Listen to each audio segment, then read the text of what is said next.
Hello everyone. So income tax return की already due dates जो assessment year 23-24 की रही, उसमें सभी ने रिटर्न अपने फाइल कर दिए हैं। जिनका रिटर्न फाइल हो गया है और जिनके रिफ़ंड जो उन्होंने क्लेम किया है रिटर्न फाइल करने में और अभी तक उनका रिफ़ंड नहीं आया है, इसके लिए तो वैसे मैक्सिमम जो टाइम लिमिट बताया गया है इनकम टैक्स डिपार्टमेंट के द्वारा, वो एज़ पर सिस्टम जो वर्किंग होती है उनकी सीपीसी के थ्रू, उसी के अकॉर्डिंगली सभी रिटर्न प्रोसेसिंग होते हैं। प्रोसेसिंग के बाद ही आपको रिफ़ंड मिल पाता है। इसके लिए कोई स्पेसिफाइड टाइम लिमिट नहीं दी गई है। बहुत से केसेस में रिफ़ंड आ जाते हैं, बहुत से केसेस में रिफ़ंड पेंडिंग है, और आज स्पेशली हम उनके देखने वाले हैं जिनका रिफ़ंड पेंडिंग है और पेंडिंग के साथ ही उन्हें एक ईमेल भी रिसीव हुआ है जिसमें कि कुछ कंफर्मेशन उनसे लेना, डिपार्टमेंट के द्वारा कुछ कंफर्मेशन लेने की बात कही गई है। और मेरे सामने एक मेल ओपन है जिसमें कि मेल आया है, वो मैं आपको रीड करके पहले बता दूं। It is seen that the claim of refund has been made for the assessment year for this PAN card has filed by you on this date. और ये जो बोल्ड लेटर्स में जो लिखा गया है, it is seen that you have claimed higher deduction under chapter 6A in your return of income compared to the amount reported by your employer in Form 16. Verify your claim in return of income to maintain consistency with information reported by your employer in TDS return. ये generally mail salaried person जिनको form 16 issue होता है उनको ये देखने में आ सकता है, या और कंडीशन में ये इस प्रकार से होता है जहाँ पे आपको अपना डिक्लेरेशन देना होता है अपने एम्प्लॉयर को, आपके इन्वेस्टमेंट्स को लेके, आपके डिडक्शंस को लेके, जिसके बाद ही आपका टीडीएस डिडक्शन एम्प्लॉयर के द्वारा, आपके ऑर्गेनाइजेशन के द्वारा किया जाना चाहिए, होता भी है। जो फॉर्म 16 आपको इशू हुआ है उसमें चैप्टर 6 जो डिडक्शंस की जानकारी है वो और आपके रिटर्न में दिया गया जानकारी में कुछ डेविएशन डिफरेंसेस हैं। उसी के कारण ये आपको कंफर्मेशन आपसे लिया जा रहा है कि एक बार आप उसको क्रॉस चेक कर लें, कंफर्म कर लें कि आपके पास सभी इन्वेस्टमेंट डिडक्शंस के सारे प्रूफ आपके पास हों और आपने उसको सही क्लेम किया हो अपने रिटर्न फाइल में। ये उसके लिए कंफर्मेशन आपसे लिया जा रहा है।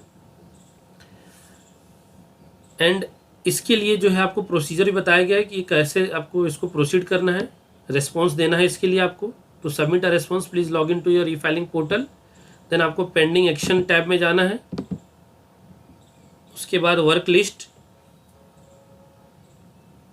Then response for refund confirmation by selecting the correct option. दो ऑप्शन आपको देखने को मिलेंगे वहाँ पे। The claim of refund is correct to the best of my knowledge.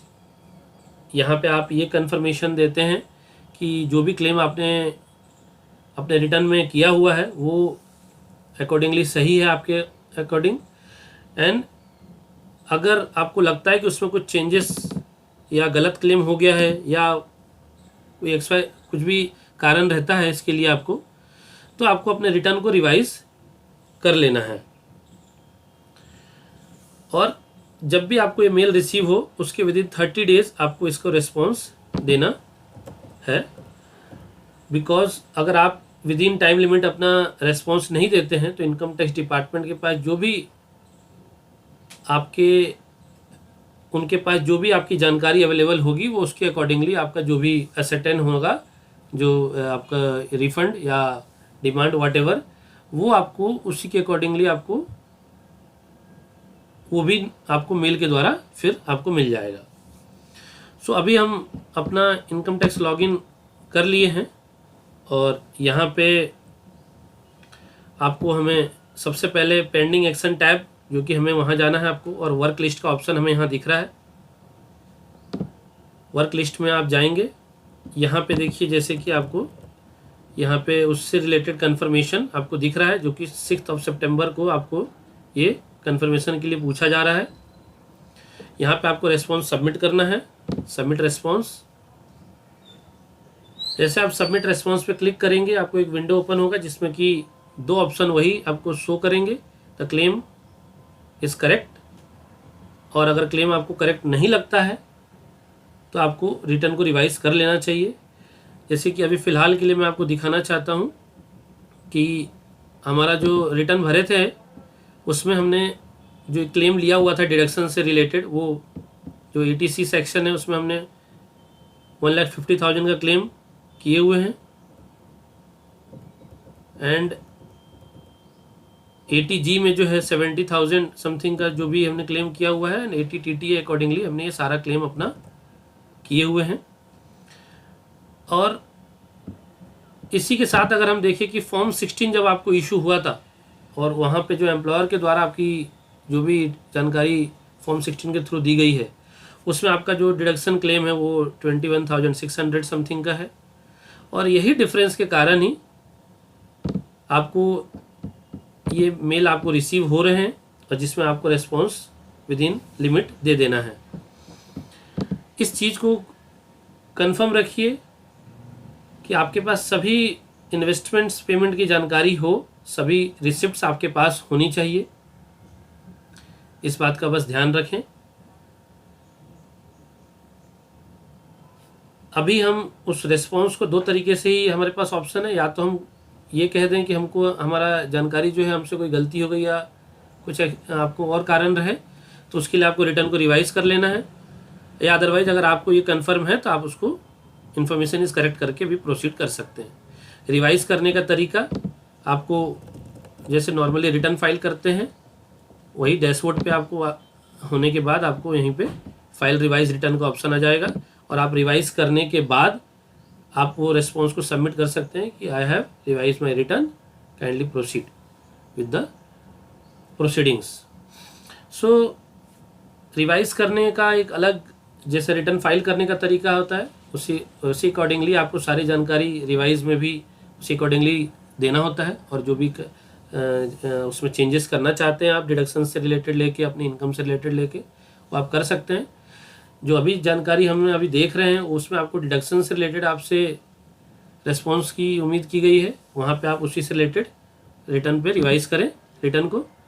अभी फ़िलहाल हमारा जो भी इंफॉर्मेशन था हमारा करेक्ट है, तो हम यहाँ पे the claim in my return of income is correct करके हम अपने रेस्पॉन्स को सबमिट कर रहे हैं। सिंपली यहाँ जैसे सबमिट करेंगे रेस्पॉन्स सबमिटेड सक्सेसफुली आ जाएगा, जहाँ की आपने विद इन अपने टाइम लिमिट में अपने रेस्पॉन्स को सबमिट कर दिया है पोर्टल पे। बैक टू वर्क लिस्ट करेंगे तो आपको फॉर योर एक्शन में वो चीज़ हट चुकी है, और यहाँ अब आपको फॉर इन्फॉर्मेशन में अब आपके रिलेटेड इन्फॉर्मेशन से में जानकारी आपकी शो होने लगेगी कि आपने 6 सितंबर को जो आपको आया था उसको 7 सितंबर को आपने रेस्पॉन्स सबमिट कर दिया है। आपको वेट करना है जब CPC के द्वारा आपके रिटर्न को प्रोसेस किया जाएगा, एंड उसके बाद जो भी रिफंड एंड जो भी आपके सेक्शन 43 के अकॉर्डिंग जो आपको उसमें इंटीमेशन आएगा वो उसके लिए आपको वेट करना है। सो ये है जिसमें कि हमने आज जाना है कि हम रेस्पॉन्स को कैसे सबमिट करते हैं, क्या तरीका है उसको करने का। रिवाइज रिटर्न भी हमारे पास ऑप्शन होता है, अगर आपको अपने डिटेल्स को चेंज करने हो डिडक्शन से रिलेटेड तो इन दैट केस आपको रिटर्न को रिवाइज करना है, एंड देन उसके बाद इस रेस्पॉन्स को सबमिट करिए। So thanks for watching this video, please like share and subscribe my YouTube channel. Thank you very much.